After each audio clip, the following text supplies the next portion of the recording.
madaxweyne ku-xigeenka dowlad goboleedka Galmudug Maxamed Xaashi Cabdi Carawey oo galabta warbaahinta kula hadlay magaalada Bangeela ayaa bogaadiyay dadaalka uu wado wasaaraha Soomaaliya Xasan Cali Khayre ee lagu dhisayo maamulka Galmudug oo loo dhan yahay waxaanu sheegay shacabka Galmudug in ay ku soo daaleen khilaafka madaxda Galmudug dowladuna dadaal ugu jirto dhismaha Galmudug cusub lagana horumarinayo dib u heshiisiin beelaha Galmudug waxa la socotaan ra'iisul wasaaraha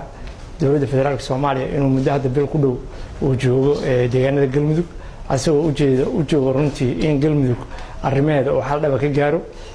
dib u heshiisiin dhaba ka sameeyo maamul dhaba u sameeyo arrintaas oo runtii ah in la bogaadiyo oo maaragtay aad iyo aad loogu hambalyeeyo dadaalkaas oo asaga wado madaxweynaha dowladda federaalka Soomaaliya maaragtay oo garweynku yahay ummadda reer Galmudug waxaan shaqo ku jirin inay yihiin ummad soo daashay oo muddo badan maaragtay kala qaybsanaan iyo dib iyo ku dhex jirtay haddana maaragtay dawladii waxa muuqatay inay u soo jeensatay jeestaanka ay dawladdu soo jeensatay ra'iisul wasaaraha wuxuu booqday deegaano badan oo Galmudug ka mid ah mid walba asagoo baahideeda iyo dhibka wax jiro wareysanayay kadibna maaragtay muxuu ahaa ka fakiray sidii isugu keen lahaa ra'iisul wuxuu qaatay go'aan ah in maaragtay dadkan dib u heshiisiin loo sameeyo madaxweyne ku-xigeenka dowlad goboleedka Galmudug ayaa mar uu ka hadlayay guddiga dib u heshiisiinta ku tilmaamay kuwa aqoon iyo waayo aragnimo u leh howsha loo igmaday runtii guddigaas oo la dhihi karo in ay yihiin rag odayaal ah oo reer Galmudug oo aqoon u saaxiib ah aqal u saaxiib ah madax hore Soomaaliyeedna soo wada aha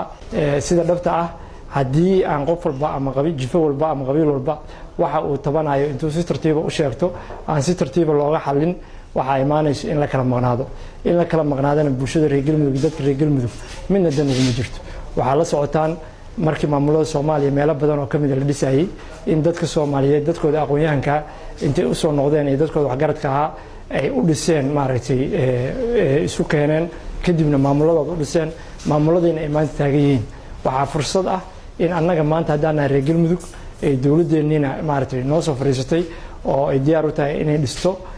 maamulkii Galmudug ayadoo hogaaminaya madaxweynihii iyo ra'iisul wasaarihii ayadoo dadka maaragtay maanta guddiga loo doortayna ay yihiin dad maaragtay arrinta ka bixi kara oo u qalmo Maxamed Xaashi Cabdi Carawey madaxweyne ku-xigeenka dowlad goboleedka Galmudug ayaa bulshada Soomaaliyeed ugu baaqay in ay taageeraan dadaalka ay wadaan madaxda Soomaaliyeed waxa ogtihiin ra'iisul wasaaruhu inuu isku dayay inuu xaruntii caasimadda Galmudug ee Dhuusamareeb in gacantii dawladdu ugu soo celiyo in maaragtay ciidamadii joogay oo Helsinki oo hore iyo kuwii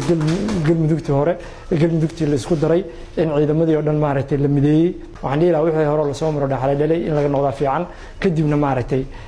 hanaanka dawladda iyo dawladnimada si uu shaqeynaysa la raaco loo hoggaansamo ayadana maaragtay lagu wada shaqeeyo dadka Soomaaliyeed oo ku nool oo reer Galmudug waxaan ka codsanaynaa inay taageeraan dowladda Soomaaliyeed hanaanka ay wado madaxweynaha iyo ra'iisul wasaaraha maaragtay ay wadaan Cabdirasaaq Deelo warbaahinta SBC magaalada Bangeela